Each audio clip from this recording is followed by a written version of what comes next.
আমাদের উক্ত অনুষ্ঠানের সভাপতি জনাব মোহাম্মদ নিয়ামুল হাসান, ভ্যাট এবং এক্সাইজ ও কাস্টমস পটুয়াখালীর বিভাগীয় কর্মকর্তা, আসসালামু আলাইকুম। আজকে আমাদের যে বিষয়ের জন্য আমরা এখানে এসেছি সবই ক্লিয়ারই, এবং আমি বায়োজেন ফার্মাসিউটিক্যালসের পক্ষ থেকে আজকের যে স্লোগান জাতীয় রাজস্ব যে ভ্যাট দিব জনে জনে অংশ নেব উন্নয়নে, খুব যথার্থ এবং এই সমর্থন এবং এই স্লোগানকে বায়োজেন সম্মান করে এবং এই স্লোগানের প্রতি আমরা অঙ্গীকারবদ্ধ দেশের স্বনির্ভরতার ক্ষেত্রে। অর্থাৎ আমি এতটুকু বুঝি যে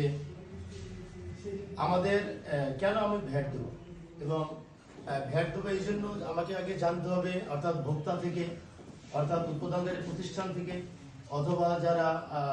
ডিস্ট্রিবিউটার তাদের থেকে আমাদের মাথায় রাখতে হবে যে আমি ভ্যাট দেবো এই জন্য যে আমার এই দেশের যে